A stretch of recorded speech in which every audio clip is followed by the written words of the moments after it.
आज चाहिँ हामी मिनी ब्लग बनाउँदैछौँ होइन। आज धेरै दिनपछि हामी आउँदैछौँ, त्यही भएर आज चाहिँ हाम्रो छोरीले आज चाहिँ हाम्रो बोनीले फर्स्ट टाइम कुक गर्न लागिरहेको अवस्था छ होइन। गाइजहरू सानो भाँडामा आज चाहिँ बुवालाई पकाएर खुवाउने अरे होइन। कसको लागि पकाइदिने रहेछ नि? बुवालाई।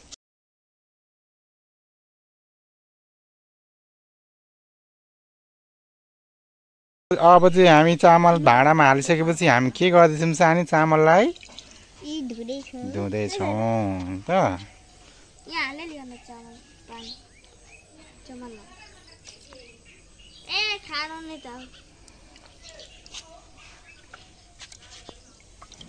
यसलाई चाहिँ मजाले धुनु पर्यो नि त। मेरो छोरीले चाहिँ चामल धुँदै हुनुहुन्छ। आज खाना पकाउने मेरो छोरी सिक्दै गर्नुहुन्छ अरे आजबाट होइन गाइज। सानो भाँडामा सानी अब कति पानी हाल्नुपर्छ? ल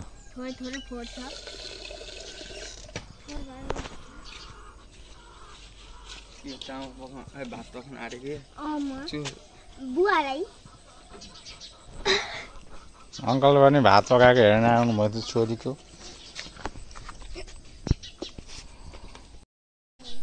हेर्नुहोस् गाइस, आजको मौसम चाहिँ यस्तो छ होइन। आज छठ पर्वको दिन। आज छठ माताले सबैलाई रक्षा गरौँ होइन। हाम्रो धान पनि यस्तो भएको अवस्था छ।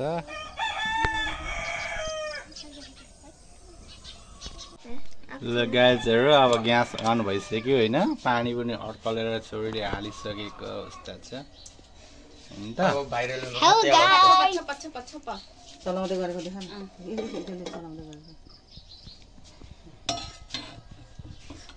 भात पकाउँदैछु सानो भाँडा। त्यो पनि मलाई र बुवालाई अलिक मुडालेर बुवालाई मात्रै हो। बुवाले यत्रो जम्मै खाइसक्छ। बुवा त्यसो अब त शुद्ध भइसक्यो के के घर जासम्म लालै जग्गा बोक्यो। उल्टो उल्टो हाल्दैन हौ, चलाउने मात्रै हो। रेडी। अब चाहिँ हाम्रो भात उम्लेर अब यसो हल्का चलाइदिएको अवस्था होइन गाइजहरू।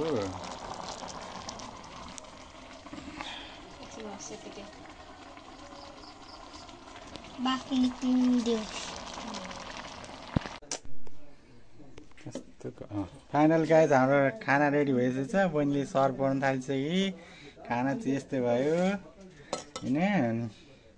अब बहिनीले पस्किँदै थिए।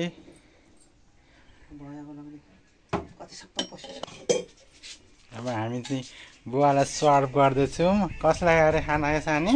बुवालाई।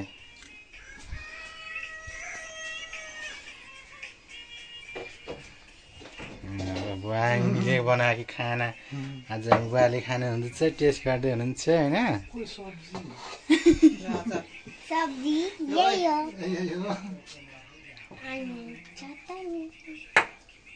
मेरो सब्जी खोइ यता यहाँ हौ बुवाको सब्जी यहाँ हुन्छ।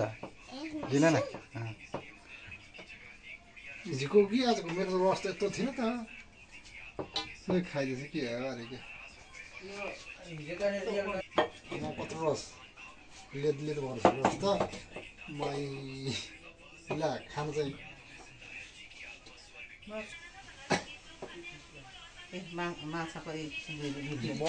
कत्रो।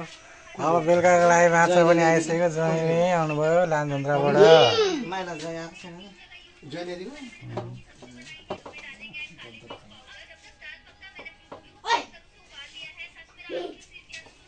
गाइजहरू खाना रेडी भयो। खाना खाइसक्नु भयो हाम्रो बुवाले होइन। आजको भ्लग चाहिँ यहीँसम्म गाइजहरू। बहिनी कस्तो भयो अरे खाना आजको? अरे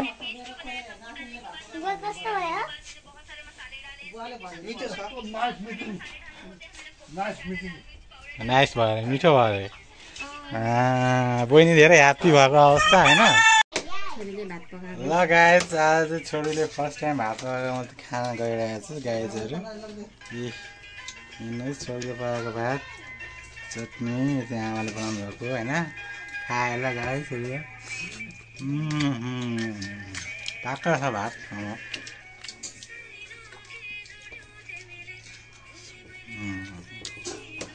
छोराले पनि जाने थियो भात पकाउन अब चाहिँ लगाएछ र आजको भिडियो यहीसम्म है त। आज खाए मिठो रहेछ।